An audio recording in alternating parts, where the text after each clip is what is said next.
नमस्कार दोस्तों, चलिए लेकर के आ गए हैं एनटीपीसी ग्रुप डी के लिए। दोस्तों ये नॉन स्टॉप टेस्ट नंबर 23।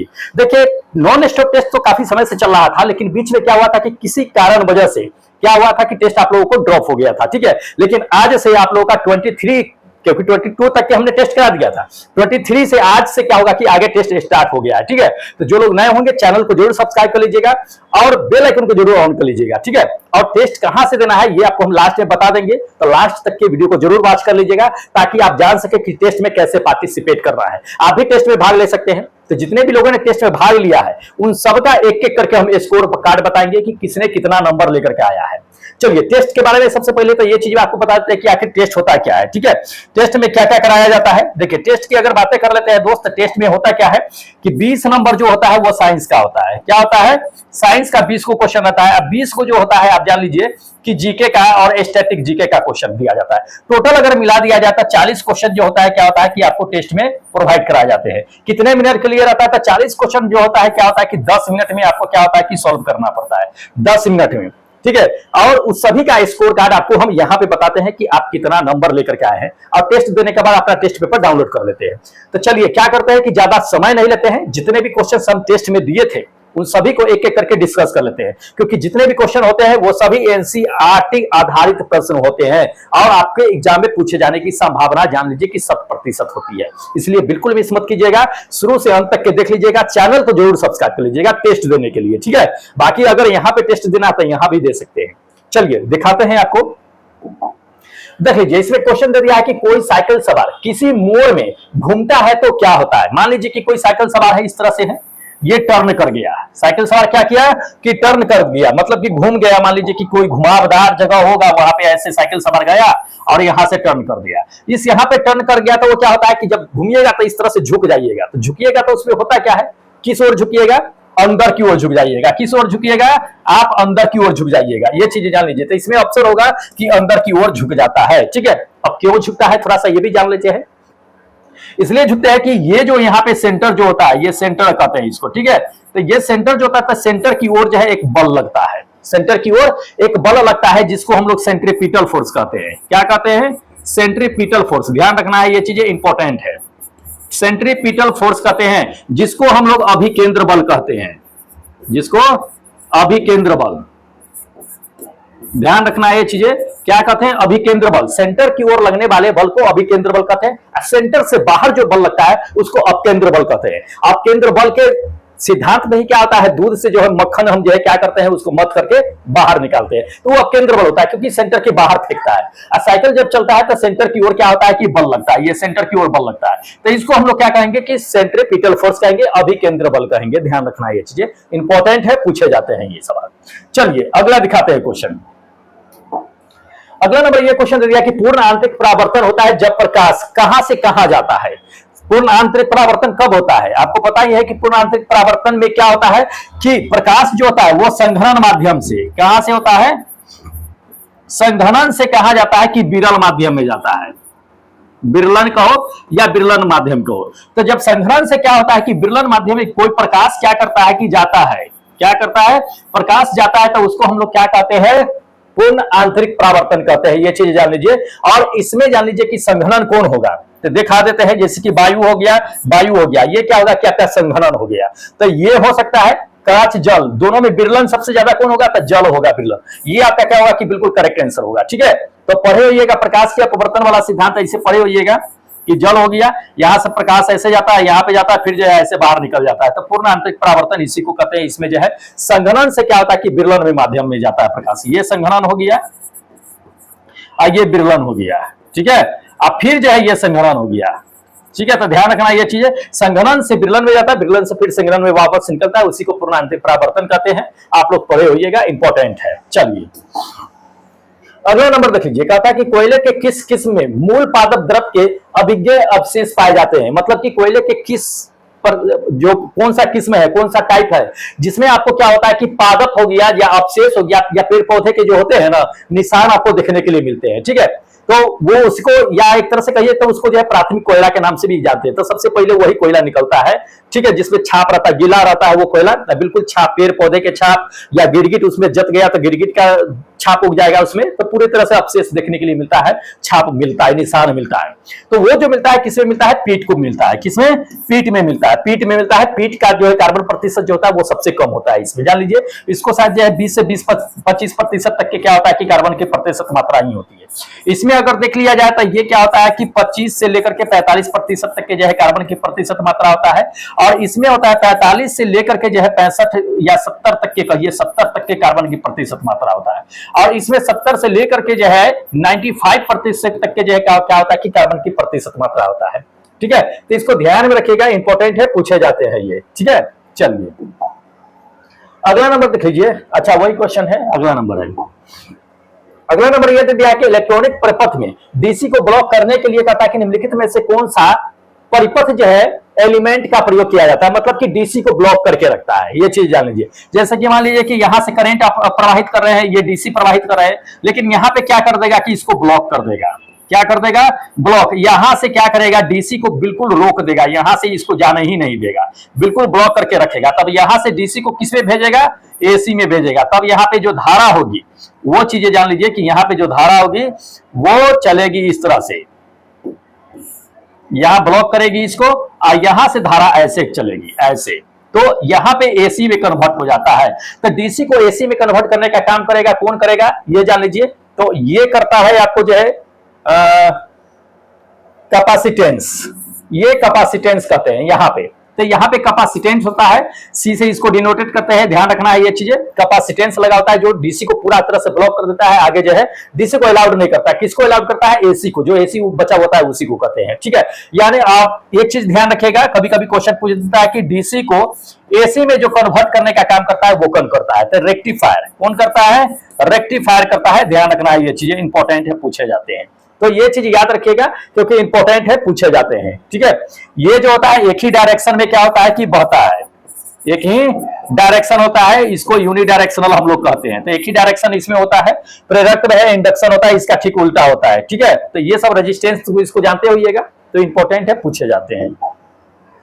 अगला नंबर देख लीजिए। अगला नंबर ये चीजें आपको दे दिया है कि निर्वात में स्वतंत्र रूप से गिरने वाले सभी वस्तुओं के लिए किसका मान समान होता है। ठीक है, मान लीजिए कि कोई निर्वात में अगर वस्तु गिर रही है, हवा नहीं है, क्या है, हवा नहीं है, निर्वात है, ये निर्वात है। निर्वात में अगर कोई वस्तु अगर गिर रही है तो उसमें जी जो होता है, गुरुत्वीय त्वरण जो होता है, वो स्वतंत्र रूप से फ्री फॉल होता है। ये क्या होता है, ये फ्री फॉल होता है, गुरुत्वीय त्वरण जो होता है। तो इसको ध्यान लीजिएगा, इसको त्वरण कहते हैं। क्या कहते हैं, त्वरण। गुरुत्वीय त्वरण जो एक्सेलरेशन होता है ये फ्री फॉल के रूप से गिरता है, इसको ध्यान रखना है। ठीक है, चलिए अगला दे दिया है कि प्रदीप्त की माप निम्नलिखित में से किसका उपयोग करके की जाती है। तो प्रदीप्त को हम लोग किसमें मेजर करते हैं, लक्स मीटर में। किसमें करते हैं, लक्स मीटर में करते हैं। ध्यान रखना है ये चीजें। ठीक है, तो इंपॉर्टेंट है। चलिए नेक्स्ट देख लीजिएगा क्वेश्चन। दे दिया कि पानी में हवा का बुलबुला जो है वैसा ही व्यवहार करेगा जैसा कि कौन व्यवहार करता है। तो पानी में हवा का बुलबुला जो होता है वो किस तरह का व्यवहार करता है, हवा में पानी का बुलबुला जो होता है वो हवा में किस तरह का व्यवहार करता है, वो एक जो है जान लीजिए एक चीज कि आपको उत्तल लेंस की तरह व्यवहार करता है। किसके तरह, उत्तल लेंस की तरह व्यवहार करता है। ध्यान रखना है ये चीजें। अगला नंबर देख लीजिए कि दे दिया है कि एक जैव पद्धति जिसमें प्राश्रव्य ध्वनि का उपयोग किया जाता है कौन सा है। तो ये सोनोग्राफी होता है। क्या होता है, सोनोग्राफी। इसी में क्या होता है कि प्राश्रव्य ध्वनि यानी कि अल्ट्रासोनिक वेव का क्या होता है कि इसमें यूज किया जाता है। बाकी ये जो आप देख रहे हैं ईईजी और ईसीजी जो देख रहे हैं इसमें क्या यूज किया जाता है, इलेक्ट्रोमैग्नेटिक वेव। क्या होता है, इलेक्ट्रोमैग्नेटिक। ये इलेक्ट्रोमैग्नेटिक वेव क्या होता है कि इसमें इस्तेमाल किया जाता है, ईसीजी जो होता है उसमें। ठीक है, इलेक्ट्रोमैग्नेटिक वेव का इस्तेमाल किया जाता है इसमें।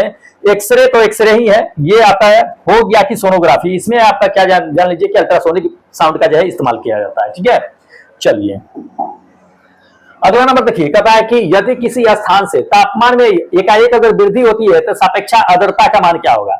अगर टेम्परेचर बढ़ रहा है, अगर टेम्परेचर इंक्रीज कर रहा है, बढ़ रहा है, बढ़ता है, ये चीज ध्यान रखिए। टेम्परेचर अगर बढ़ता है तो इसमें क्या होगा, आर्द्रता जो होगा, ह्यूमिडिटी जो कहते हैं आर्द्रता। ठीक है, ह्यूमिडिटी जो कहते हैं वो क्या होता है कि घटता है। क्या होता है, घटता है। जैसे जैसे ये बढ़ेगा टेम्परेचर वैसे वैसे ह्यूमिडिटी क्या होती है कि घटती है। मतलब कि ये कह सकते हैं एक तरह से हम कि टेम्परेचर जो होता है वो व्युत्क्रमानुपाती होती है ह्यूमिडिटी के। हीट मत समझ लीजिएगा, ह्यूमिडिटी समझ लीजिएगा, वो क्या होता है कि घटता है। ठीक है, तो इंपॉर्टेंट है, ध्यान रखना है, ये फर्स्ट नंबर आपका आंसर करेक्ट आंसर होगा।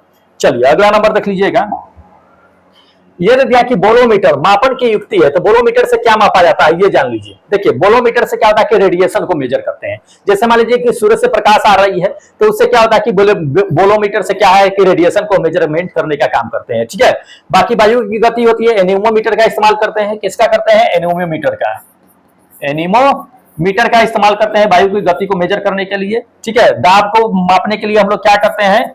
वायु दाब, क्या करते हैं? वायु दाब माप जो होता है उसका इस्तेमाल करते हैं हम लोग। ठीक है, जिसको पास्कल में मेजर करते हैं। पौधे की वृद्धि होती है तो ये तो हाइटोमीटर करके आता है, उससे भी मेजर कर लेते हैं, और भी बहुत सारे जो है इसके इंस्ट्रूमेंट है, वो ऑप्शन आता तो उसके हिसाब से बता देते हैं। अगला नंबर देख लीजिए, अगला नंबर कहता है कि किन किरणों के प्रकीर्णन से नाभिक का आकार जो है आकलन किया जाता है। तो नाभिक के आकार का जो है आकलन किससे किया जाता है? अल्फा, बीटा, गामा, अल्फा ये दे दिया है, गामा दे दिया है, डेल्टा दे दिया है, तो किससे किया जाता है? देखिए नाभिक जो होता है, जैसे कि मान लीजिए कि ये नाभिक है, तो नाभिक में इसमें जो इसकी साइज होती है, इसकी साइज का आकलन जो होता है वो किससे किया जाता है, ये चीज जानना है। तो देखिए ये न्यूक्लियस जो होता है, न्यूक्लियस जो होता है इसका आकार का जो है गणना किया जाता है तो अल्फा किरण से किया जाता है। किसने किया था? रदरफोर्ड साहब ने किया था। किसने? रदरफोर्ड, ये रदरफोर्ड साहब ने किया था। कब किया था ये जान लीजिए, 1911 ईस्वी में किया था। इन्होंने क्या किया था कि सोने की एक पतली पत्थर थी, उसको लेकर के इन्होंने क्या किया था कि आघात कराया था। तो कुछ किरण ऐसे निकल गए थे, कुछ किरण ऐसे निकल गए थे, आर पार निकल गए थे, कुछ जो जिस डायरेक्शन में गए थे उसी डायरेक्शन में वापस आ गए थे। ठीक है, तो अल्फा किरण से इस पे क्या किया गया था? आघात कराया गया था, रदरफोर्ड साहब ने किया था 1911 ईस्वी में। ठीक है, जिससे इसमें पता चला था कि यहाँ पे कोई ना कोई पहले से जो है पॉजिटिव आवेश है, क्योंकि अल्फा क्या होता है कि पॉजिटिव होता है, जब पॉजिटिव पॉजिटिव से जाकर टकराता है तो रिटर्न आता है, या पॉजिटिव इधर जो है क्या होता है कि इस डायरेक्शन में क्या होता है कि चला जाता है। ठीक है, तो ये रदरफोर्ड साहब ने ही किया था। अल्फा किरण से हम पता लगा सकते हैं किसके नाभिक का आकलन, उसका साइज क्या है क्या नहीं है। ठीक है, अगला नंबर देख लीजिए, अगला नंबर ये चीज दे दिया कि रक्त कैंसर को नियंत्रित करने के लिए कहा कि इसमें से किसका इस्तेमाल करते हैं। तो ब्लड कैंसर जो होता है उसका रोकने के लिए किसका इस्तेमाल करते हैं ये जान लीजिए कि कोबाल्ट 60 का। किसका? कोबाल्ट 60 का इस्तेमाल जो होता है क्या होता है कि रक्त ये ब्लड कैंसर जो होता है उसको जो है रोकने के लिए इस्तेमाल करते हैं। अगर मान लीजिए कि आपके शरीर में बॉडी में अगर कोबाल्ट की कमी हो जाए, क्या हो जाए? ये कोबाल्ट की कमी से मान लीजिए कि अगर हो जाए तो क्या होता है कि रक्त अल्पत्ता हो जाता है, रक्त अल्पत्ता। तो ये रक्त अल्पत्ता क्या होता है कि बीमारी हो जाता है, जिसको आप एक तरह से जो है आयरन की कमी कह सकते हैं। ठीक है, तो आयरन की कमी से ही होता है, तो वो कोबाल्ट की कमी से हो जाता है, तो इसको ध्यान में रखना है, इंपॉर्टेंट है। बाकी आयोडीन की कमी है, आयोडीन की कमी से घेंगा रोग होता है, ये तो पता ही है। चलिए अगला नंबर देख लीजिए, कहता है कि सागरीय खरपतवार जो होता है वो किसका महत्वपूर्ण स्रोत होता है। तो सागर के जो खरपतवार होते हैं वो किसका महत्वपूर्ण स्रोत होते हैं? उसमें जो होता है आयोडीन का मात्रा ज्यादा होता है। क्या होता है? आयोडीन का, जिसमें आपको NaCl जो कहते हैं, सोडियम क्लोराइड जो होते हैं, उसका मात्रा उसमें क्या होता है कि ज्यादा आपको मिलता है। ठीक है, तो एक तरह की कहिए तो एक तरह का सवाल होता है, वो हरे घास पौधे जो होते हैं इसको, उसी में आपको जो है ये सबसे ज्यादा जो है मिलता है मात्रा। अगला देखिए, रदरफोर्ड के प्रकीर्णन किसकी मौजूदगी को सिद्ध किया था। तो रदरफोर्ड साहब ने आपको बता दिया कि 1911 ईस्वी में जो है रदरफोर्ड साहब ने क्या किया था कि अपना अल्फा किरण से क्या किया था कि सोने के जो पतली पत्थर था, यह सोने की पतली पत्थर था, ध्यान रखना है, सोने की पतली पत्थर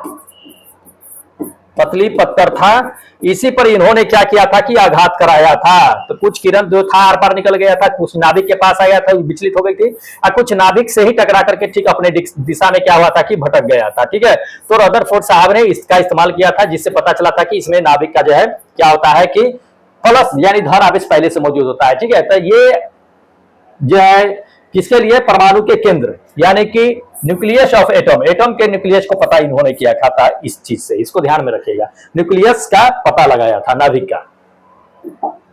अगला नंबर देखिए, कहता है कि लकड़ी के भंजन आसवन से प्राप्त होता है। तो लकड़ी के भंजन में क्या होता है?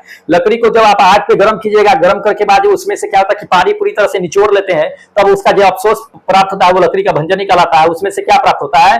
पायरोग्लिसरीन एसिड होता है। क्या होता है?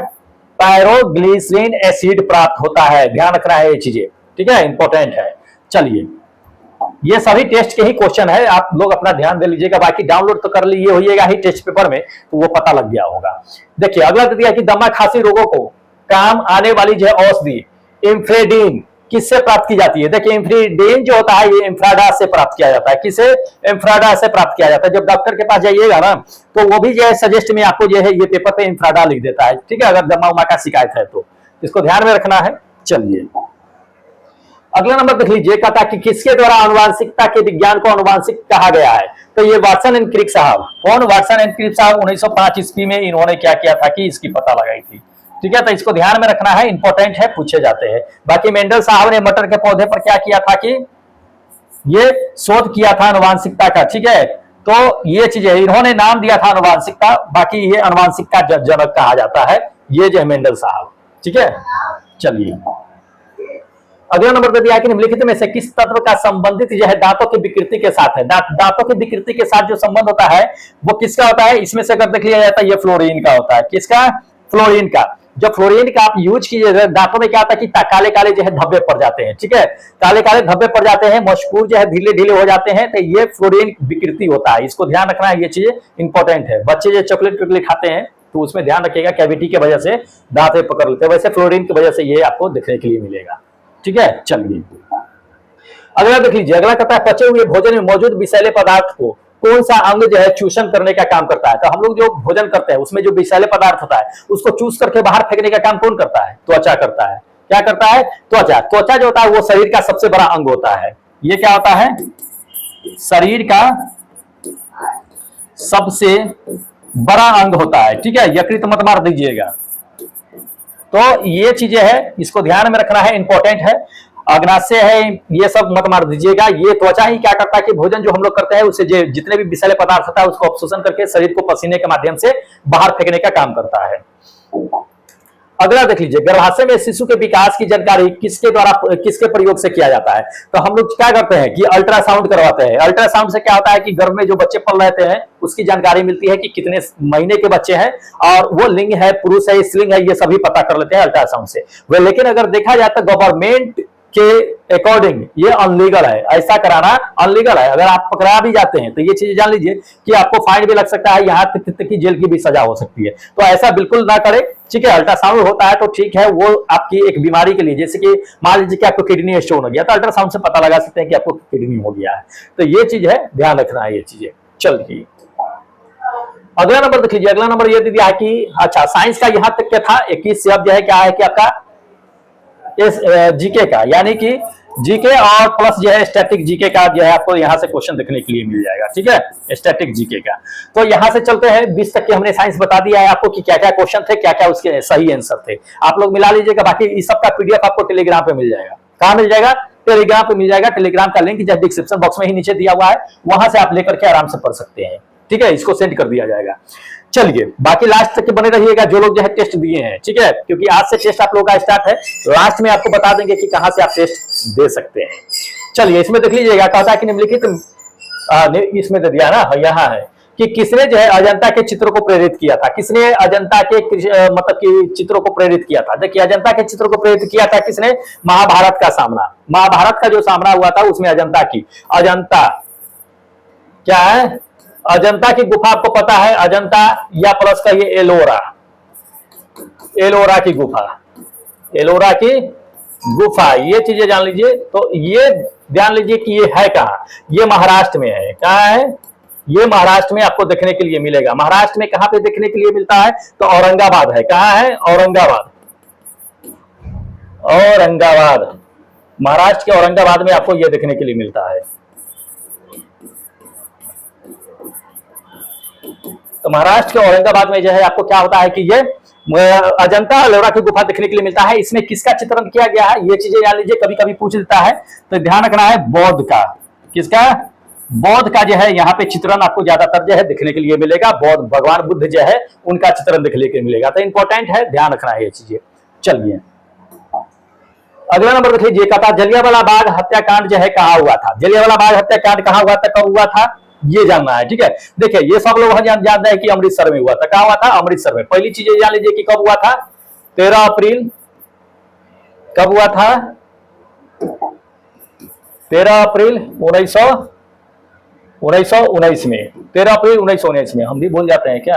हाँ, 13 अप्रैल 1919 को हुआ था। इसमें जो है नरसंहार हुआ था। इसमें क्या हुआ था कि ब्रिटिश ने जो है अंधाधुंधी गोली चलाने की इजाजत दे दी थी। इसमें जान लीजिए कि 1000 से ज्यादा लोग, 1000 प्लस लोग कहिए कि मारे गए थे, लोग मारे गए थे इसमें। ठीक है, दूसरी चीज है, तीसरी चीज जान लीजिए ये चीज है कि 2000 प्लस जो है लोग क्या हो गए थे कि घायल हो गए थे। ठीक है, घायल हो गए थे। तो ये चीज है, इसको ध्यान में रखिएगा, इंपॉर्टेंट है। जलियांवाला बाग हत्याकांड पूछे जाते हैं। चलिए नेक्स्ट क्वेश्चन आपको बताते हैं। अगला नंबर देख लीजिए, कहता है कि गिद्धा किस राज्य का जो है लोकप्रिय जो है नृत्य है। गिद्धा जो है आप जान लीजिए कि किसका लोकप्रिय नृत्य है, ये चीज जानना है। देखिए गिद्धा जो है आपका जो है आपको देखने के लिए मिलेगा, तो आप अगर चले जाइएगा गिद्धा तो ये हिमाचल में आपको देखने के लिए मिलेगा। कहा? हिमाचल में। चलिए अगला नंबर देख लीजिए। अगला नंबर का दिया है कि नाबार्ड। नाबार्ड का पूरा रूप क्या होता है ये जानना है। देखिए national bank agriculture and rural development होता है ये। ठीक है, तो इसको ध्यान में रखिएगा। एग्रीकल्चर के लिए ही क्या होता है कि नाबार्ड का मतलब कि इस्तेमाल किया जाता है। ये बैंक होता है जो किसानों को क्या करती है कि लोन प्रोवाइड कराती है। ठीक है, चलिए अगला नंबर क्या होता है इसमें कि भारत के नागरिक किस उम्र में मतदान कर सकते हैं। अगर आप भारत के नागरिक है तो आपका मत देने का अधिकार कितने वर्षों में हो जाता है? 18 वर्षों में हो जाता है। ठीक है, 18 वर्षों में आप क्या कर सकते हैं कि अपना वोट दे सकते हैं। ठीक है, तो इंपॉर्टेंट है, ध्यान में रखना है, ये चीजें पूछे जाते हैं। अगला नंबर देखिए, कहता है राष्ट्रीय ध्वज की चौड़ाई और लंबाई का अनुपात बताना है। देखिए राष्ट्रीय ध्वज की चौड़ाई की लंबाई चौड़ाई की बात कर रही है। जैसे मान लीजिए कि राष्ट्रीय ध्वज हो गया, ठीक है, तो ये हो गया आपका चौड़ाई हो गया और ये हो गया आपका लंबाई हो गया। तो इसका रेशियो कितना होता है ये चीज जानना है। तो इसमें देख लीजिए पहले दे दिया है चौड़ाई, दूसरा दे दिया है लंबाई। तो चौड़ाई कम होता है, लंबाई क्या होता है कि ज्यादा होता है, ये चीज जान लीजिए। तो लंबाई ज्यादा होगा, लंबाई क्या होगा? ज्यादा होगा।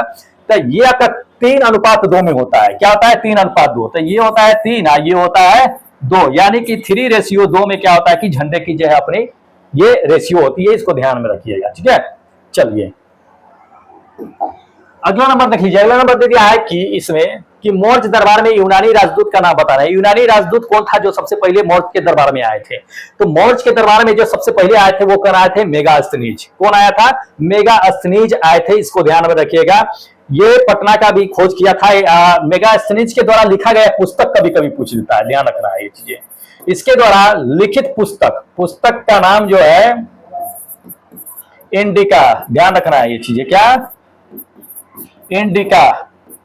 तो ये मेगास्थनीज के द्वारा लिखी गई पुस्तक है जो मौर्य के दरबार में सबसे पहले यूनानी दरबारी कर सकते हैं, जो आया था यूनान से आया था। ठीक है, चलिए अगला नंबर देख लीजिए। अगला नंबर कहता है कि कपास का वैज्ञानिक नाम क्या होता है? कपास का वैज्ञानिक क्या नाम क्या होता है? गॉसिपम हेवेकम होता है। ध्यान रखना है ये चीजें। ये थर्ड नंबर आपका आंसर करेक्ट होगा। कपास जो होता है ये चीजें जान लीजिए। कपास पूछा जाता है ये चीजें कि कपास जो होता है वो काली मिट्टी के लिए उपयुक्त होती है। किसके लिए? काली मिट्टी। ये काली मिट्टी के लिए उपयुक्त होती है। तो ये चीजें है, ध्यान रखना है ये चीजें। काली मिट्टी के लिए उपयुक्त होती है। कपास जो होती है, कपास की खेती काली मिट्टी में ही मतलब की होती है। काली मिट्टी को कभी कभी जान लीजिए कि रेगुर मिट्टी के नाम से जानते हैं। काली मिट्टी जो होती है, कभी कभी पूछ देता है ये चीजें, काली मिट्टी जो होती है इसी को रेगुर मिट्टी के नाम से जानते हैं। तो ये इंपॉर्टेंट है, ध्यान में रखना है। ठीक है, रेगुर मिट्टी के नाम से भी हम लोग जानते हैं। चलिए अगला नंबर क्वेश्चन दिखाते हैं। अगला दे दिया है इसमें कि किस राज्य में महिलाओं की साक्षरता दर जो है सबसे अधिक है। तो आपको पता है कि इंडिया में सबसे ज्यादा एजुकेशन वाला जो है राज्य कौन सा है? केरल है। केरल में आपको सबसे ज्यादा महिला जो है साक्षरता दर जो है आपको देखने के लिए मिलेगा। ठीक है, चलिए अगला नंबर देख लीजिए। कह दिया है कि 3 तरफ से समुद्र से बंधे एक भूभाग को क्या कहा जाता है? 3 तरफ से समुद्र है, जैसे कि मान लीजिए कि ये तीनों तरफ से समुद्र है, ये भी समुद्र, ये भी समुद्र और ये भी समुद्र। ये तीनों तरफ से क्या हुआ है कि घिरा हुआ है। तो इसको हम लोग क्या कहते हैं? इसको हम लोग क्या कहेंगे? प्रायद्वीप कहेंगे। क्या कहेंगे? प्रायद्वीप कहेंगे। ध्यान रखना है ये चीजें। ठीक है, अगला नंबर देखिए। कहता है इसमें कि विवेकानंद का मूल नाम क्या था? विवेकानंद का मूल नाम जो था ये नरेंद्रनाथ जय दत्त था।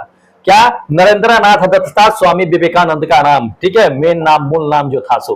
राजा राममोहन राय का एक ऐतिहासिक आंदोलन जो है किसके विरुद्ध किया गया था? तो राजा राममोहन राय जो किसके लिए जाने जाते हैं, उनका ऐतिहासिक जो उपलब्धि क्या थी? राजा राममोहन राय का सबसे बड़ी उपलब्धि ये चीजें थी, क्या थी? सती प्रथा की बुराई को रोकना, एविल कस्टम ऑफ सती प्रथा, ठीक है, तो इसको ध्यान में रखिएगा। सती प्रथा का सबसे बड़ा जो योगदान राजा राममोहन राय का था। अगला देखिए, निम्नलिखित में ऐसे कहता है कि किसे जो है संसदों की जननी कहा जाता है? संसद जो बना है तो संसद का जो है ये कहिए एक तरह से कि मदर ऑफ पार्लियामेंट, तो किसे जननी कहा जाता है? ये आप जान लीजिए कि ब्रिटिश जो संसद है, ये ब्रिटिश संसद ही जो है संसद का जननी माना जाता है। ब्रिटिश का संसद से ही अपना जो है संसद जो है बना गया, लिया गया है एक तरह से कहिए, ठीक है, वहीं से इंडियन संसद का निर्माण भी कह सकते हैं कि हुआ है। अगला नंबर देखिए, कहता है कि किस देश में पहली बार जो है सिविल सेवा जो है प्रतियोगिता परीक्षा हुई थी? मतलब कि यूपीएससी का ही एक तरह से पीएससी जो एग्जाम होता है उसकी बातें कर रहे हैं, सिविल सर्विस की। तो सिविल सर्विस की अगर सबसे पहली बातें कर लेते हैं कि सबसे पहली सेवा प्रतियोगिता परीक्षा किस देश ने ली थी, तो ये चीन ने लिया था। किसने? चीन सबसे पहले नंबर पे आता है, ध्यान रखना है ये चीजें। अगला नंबर देखिए, कहता है कि किस शहर को बिग एप्पल के नाम से भी जाना जाता है? देखिए, बिग एप्पल के नाम से किसे जाना जाता है दोस्त? न्यूयॉर्क और संयुक्त राज्य अमेरिका, ये न्यूयॉर्क और संयुक्त राज्य अमेरिका को बिग एप्पल के नाम से जाना जाता है, ध्यान रखना है, पूछे जाते हैं ये क्वेश्चन। चलिए अगला नंबर देख लीजिए। अगला नंबर दे दिया कि भारत के किस राज्य को चीन का हिस्सा माना जाता था? पहले चीन को हिस्सा ऐसा माना जाता था, भारत के किस राज्य को? तो सिक्किम को माना जाता था। किसे? सिक्किम को चीन का हिस्सा माना जाता था, ध्यान रखना ये चीजें। बाकी तो ये पहले से ही था, अभी भी है। कहता है कि किस निम्नलिखित में से किस कोयले में 90% जो है ये कार्बन होता है? देखिए 90% की कार्बन की अगर बातें कर लेते हैं तो 90% सबसे ज्यादा कार्बन की प्रतिशत मात्रा जो होती है इसी में होती है, एंथ्रासाइट में ही होती है। 90% तक के जो है एंथ्रासाइट में माना जाता है, ठीक है। सबसे कम जो है बिटुमिन्स में होती है, जो अपना बता भी दिए थे 20 से 30% तक के जो है लगभग होती है, मान के चलिए एक तरह से, ठीक है। दूसरा दे दिया, चंद्रमा पर उतरने वाला जो है दूसरा व्यक्ति कौन था? पहला व्यक्ति तो आपको पता है, ये पहला कौन था? पहला जो था नील आर्मस्ट्रांग था, ये तो सबको पता है, नील आर्मस्ट्रांग, ये सबसे पहले व्यक्ति थे। दूसरा कौन था? ये पहला व्यक्ति था, ये जो चंद्रमा पर पहला कदम रखे थे यानी उतरे थे। दूसरी बातें कर लेते हैं कि दूसरा कौन था। ये दूसरा नंबर पे थे, कौन? ब्रज एड्रिनल, ये दूसरा नंबर पे थे जो जिन्होंने चंद्रमा पर अपना कदम रखा था, ठीक है। चलिए अगला नंबर, ग्लोबल वार्मिंग कहता है कि मुख्य रूप से किसके संचय के कारण होता है? ग्लोबल वार्मिंग मतलब कि अपना जो गर्मी जो हो रहा है पृथ्वी पर, वो ग्लोबल वार्मिंग है, वो किसकी वजह से होता है? तो कार्बन डाइऑक्साइड की मात्रा ज्यादा अधिक होने से। ये आपका थर्ड नंबर आंसर करेक्ट होगा। कार्बन डाइऑक्साइड की मात्रा, CO2 की मात्रा अगर ज्यादा हो रही है तो ये क्या होती है कि ग्लोबल वार्मिंग का सबसे बड़ा कारण बनता है, ठीक है। चलिए अगला नंबर देख लीजिए, कहता है कि बैल की लड़ाई जो होती है वो किस खेल में होती है? तो स्पेन में होती है। स्पेन में होती है, जो दो बैलों को लड़ाया जाता है, वहां बड़ी चाव से लोग देखते हैं वहां पे बैलों की लड़ाई को। अब बाद में जो है वो मर जाते हैं, फिर जो है बैल को क्या किया जाता है कि वो एक तरह से होता है, नेट पे सर्च कर लीजिएगा पता लग जाएगा।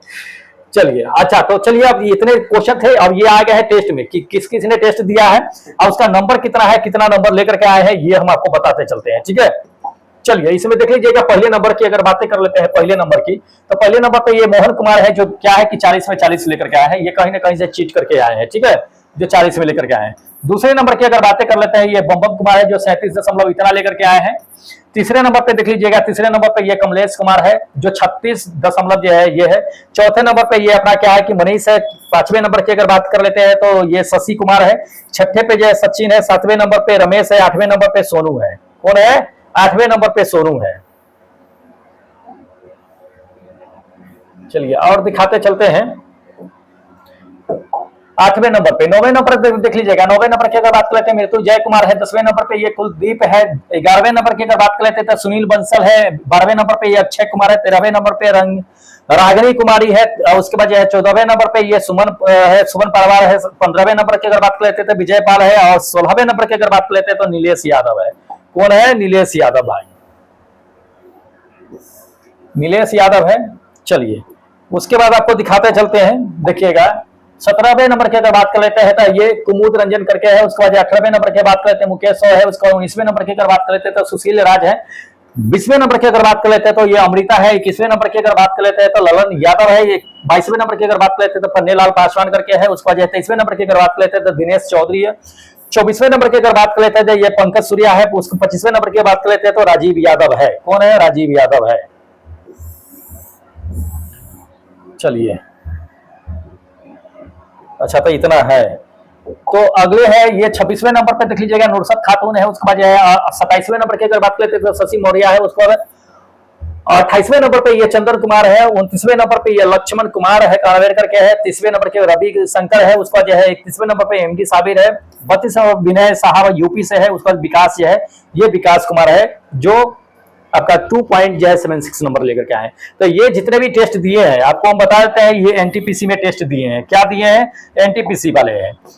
ये एनटीपीसी में जो है इन्होंने क्या किया है, एनटीपीसी में ये टेस्ट लगाए हैं। अब चलते हैं कि ग्रुप डी में जो है टेस्ट लगाए हैं वो उनका क्या है मार्क्स। देखिए ये ग्रुप डी है। ग्रुप डी में इन्होंने क्या किया है कि टेस्ट दिया है। इनका नंबर देखते चलते हैं। देखिएगा नंबर में अगर बात कर लेते हैं तो पहले नंबर पे ये कौन है कि चंदन कुमार है। दूसरे नंबर की अगर बात कर लेते हैं तो शंकर पासवान है। तीसरे नंबर पर मोहम्मद आबिद है। चौथे नंबर की अगर बात कर लेते हैं तो रमेश चौहान है। 5वें नंबर की बात कर लेते हैं तो पवन करके है। उसके बाद 6ठे नंबर पे ये महेश कुमार है। उसके बाद 7वें नंबर की बात कर लेते हैं रंजन पंडित करके है। उसके बाद 8वें नंबर की अगर बात कर लेते हैं तो 8वें नंबर पे देख लीजिएगा श्वेता कुमारी है जो 8वें नंबर पे है। सभी लोग टेस्ट में आ जाएंगे। अब कंटिन्यू टेस्ट यहाँ से चालू है।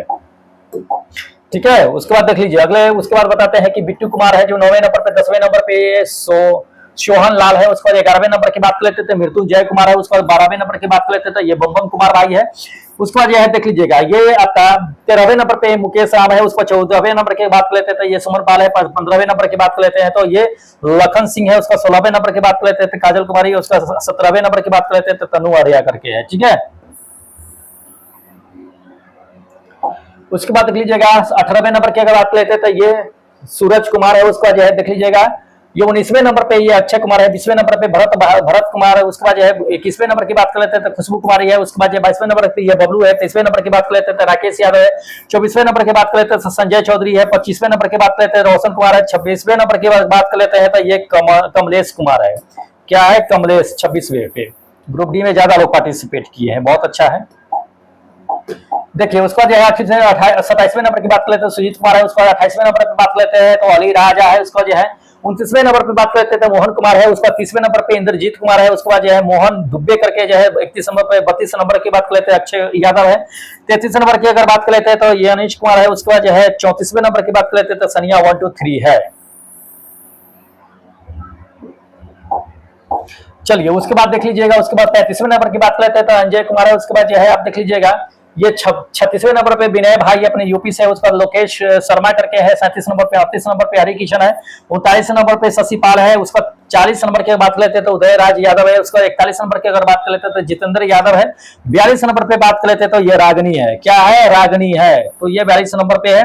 तो इतने लोगों ने क्या किया है दोस्त, ये पार्टिसिपेट कर लिए हैं ये ग्रुप डी पे। क्या? ग्रुप डी पे। अब अगले दिन जो टेस्ट होगा, ठीक है, नेक्स्ट डे टेस्ट का जो डिस्कशन होगा, क्या होगा? टेस्ट डिस्कशन जो आपका होगा वो 24 होगा। तो जो लोग टेस्ट दे दिए हैं वो क्या करेंगे कि बने रहिएगा अंत तक के, क्योंकि आपको बता देंगे कि आप कहां से टेस्ट ले सकते हैं। आप दे सकते हैं। आपका भी इसी तरह से क्या होगा कि नाम आपको बता देंगे कि कितना नंबर लेकर के आए हैं। बाकी आपको अगर टेस्ट देना है तो एप्लीकेशन डाउनलोड कर लीजिएगा। ऐप कौन सा ऐप डाउनलोड कर लेना है? तो ये ERCB सर के नाम से आपको मिल जाएगा एप्लीकेशन। कहां मिलेगा? ये एप्लीकेशन आपको मिल जाएगा प्ले स्टोर पे। कहां? प्ले स्टोर पे मिल जाएगा देखने के लिए। इसको क्या कीजिएगा कि अपने फोन में इंस्टॉल कर लीजिएगा। यहीं पे क्या होगा कि रजिस्ट्रेशन कर लीजिएगा। रजिस्ट्रेशन करके यहीं पे आपको जो है नॉन स्टॉप टेस्ट देखने के लिए मिलेगा। कौन सा? ध्यान रखना ये चीजें, नॉन स्टॉप टेस्ट ही परचेज कीजिएगा। नॉन स्टॉप टेस्ट, ध्यान रखना ये चीजें, नॉन स्टॉप टेस्ट। ये चीजें जान लीजिए किसके लिए है तो एनटीपीसी के लिए। एनटीपीसी के लिए अलग है एंड ग्रुप डी के लिए अलग है, ध्यान रखना है। तो यहां से इसको जो है क्या कीजिएगा कि यहां से टेस्ट लगा लीजिएगा। आपको जो है यहाँ पे स्कोर कार्ड देखने के लिए मिल जाएगा। चलिए अब दोस्त हमें क्या कीजिए कि फिलहाल इजाजत दीजिए, क्योंकि फिर मिलेंगे अगले दिन एक नए टेस्ट प्रैक्टिस सेट के साथ। तब तक जय हिंद दोस्तों।